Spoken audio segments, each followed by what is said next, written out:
Hello, everyone. This is Leanna Rosales with the CJIS Training Unit at Oregon State Police. And I am on this recording to give you some information about the Oregon Firearms Instant Check page. This is going to be your dealer portal that goes live at the 27th of April, towards the end of this month. And as you can see, I'm doing a screen share right now, and this is the test site here. You will actually have the True Dealer Portal login site once go live happens if you don't already have it in your possession. Once you are on this page, it says log into dealer portal. Underneath here, it says there are active announcements. You're going to log into view. These are going to be announcements that the FICS unit may send to you, reporting any outages or anything like that. You also have your acceptable use policy, so you're going to want to read that about accessing the system and what those guidelines and laws and penalties are. And then once you read that, you're going to want to put in your username and password that have been pre-assigned for you within your Oregon Firearms Instant Check site. If you forget your password, you go in and you click this forgot password, it's going to come up with this prompt, says trouble logging in. You're going to put your login information in here. And then for me, I would do my email address and osp.oregon.gov. And then I would list out my phone number here, and then I would submit that. And when I submit that, it's going to tell me that a request has been sent to FICS to reset your password. And then you will get an email that looks similar to this. It comes from the FICS unit, and it gives you a link that will expire in 30 minutes. You click on that link, and then that will allow you to change your password. So that is the process for changing a password. It's actually pretty simple. That's going to be very simple if you have your email address and your phone number within the portal. If you don't, you may have to just contact the FICS unit directly, and you're going to use that information again that you probably already have on file for the FICS unit. So we've got that there. So once I've read that acceptable policy and I have signed on, I can go here and it's going to ask me to confirm my location. It wants to know, am I at a dealer retail location or am I at a gun show banquet? For the sake of this training, I'm just going to go in and select a dealer retail location. And so then it's going to pop up and it's going to ask me if this is the address that I'm at. If it's incorrect, you're going to change your location. If it is correct, then you're going to confirm it. If you're at a gun show, you're going to select gun show, and then there's going to be a drop down of gun shows for that same day. So you could pick any one of those gun shows in there. For this training, I'm going to pick dealer retail location, confirm location, and then I'm logged in. So when I log in, it says here, hi, Leanna Rosales. My business name is OSP Gun Sales. And then if I come up here to the upper right, you'll see LR, Leanna Rosales. And I can go in and I can manage my dealer account from that user setting at that profile. Very similar to what an email looks like. So I go into that manage profile. And this one says this dealer has been locked. Contact the FICS unit to resolve this issue. And it gives me the information here. Again, this is the test site.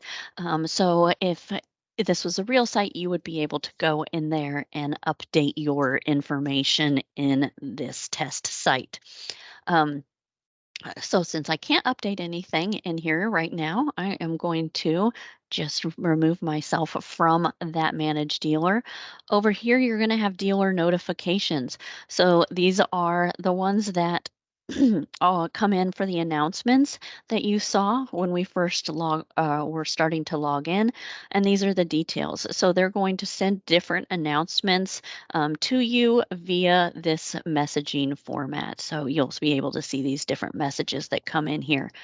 And then this is active announcements. And so if you have something that's critical or standard, they're going to give that information here.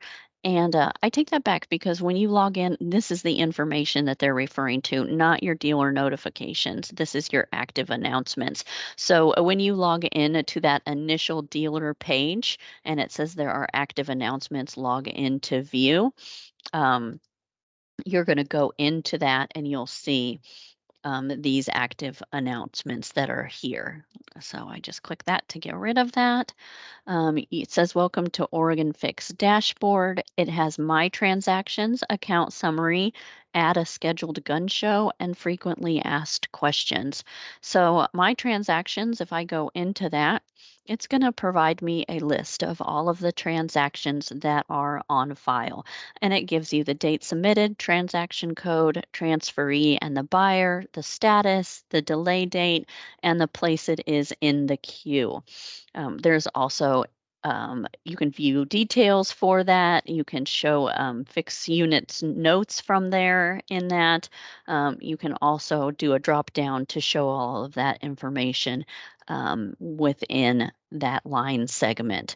So you have those options available and that information available to you with those transactions. And you can also search. So you can type in, if you know you're looking for a specific transaction, you can type in some keywords here and it will search through those keywords, and you can filter it by status, whether it's draft, submitted, approved, denied, pending, canceled, or in process. So you can search by the status as well. It's showing me currently 10 entries at a time, but I could also pick 25, 50, or 100 and go through from there. Next, underneath, you have your account summary. So this is going to show you all of your invoices. Again, you've got your invoice period date, date generated, invoice number, invoice amount, applied amount, and amount due, and the status. So whether it's paid or not. You also have the option to download your invoice if you needed to, and you can also get active details. So if I pull up that details, it's going to show me my payment dates in there, my payment type, the transaction number or check number, the amount that was applied, or excuse me, paid, and then the amount that was applied to that invoice. So you're going to have all of that information in your account summary.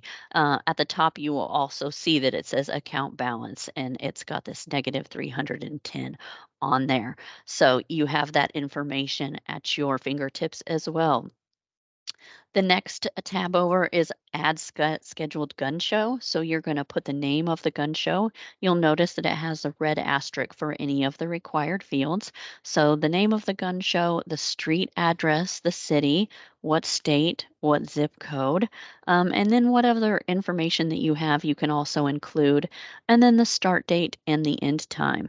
If there are multiple dates for this gun show, then you just add additional dates. So you're going to do your start date and your end date here with the times, and then you can do an additional and do a start date and an end date as well.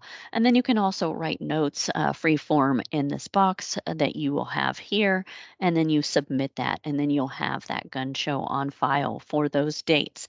And that will allow you to, later on when you're logging in, on the day of the gun show, log in at that gun show versus at your dealer site. There is also a frequently asked questions tab, and it will take you to the OSP website. It will give you information about the FICS system, the FICS unit overview, background check results. It's got different, you're probably pretty familiar with this page already, but it does have a lot of information here that is helpful. And then you can go here and you'll see contact information. So you've got your phone number, fax, your email address for OSP firearms. You've got your denied firearm email address as well, all the contact information that you might need. So that is on that page for your frequently asked questions. And that is really basically it. It gives you all of that information, and it goes in. It's very simple in nature because we want to make the transactions that you have to process as easy as possible, so that you're not recreating the wheel every single time. So if you have any questions, do not hesitate to reach out to either the LEDS Help Desk or the FICS unit. The LEDS Help Desk email address is, hang on one second, I'll make sure that I get that for you. It is helpdesk.leds@osp.oregon.gov. So if you do not receive information from OSP.firearms, or it's after hours and maybe you're not able to reach somebody, you can also always reach out to the Let's Help Desk as well. So with that, I'm going to go ahead and stop this video. And again, if you have any questions, don't hesitate to follow up with us. And we hope you have a good day.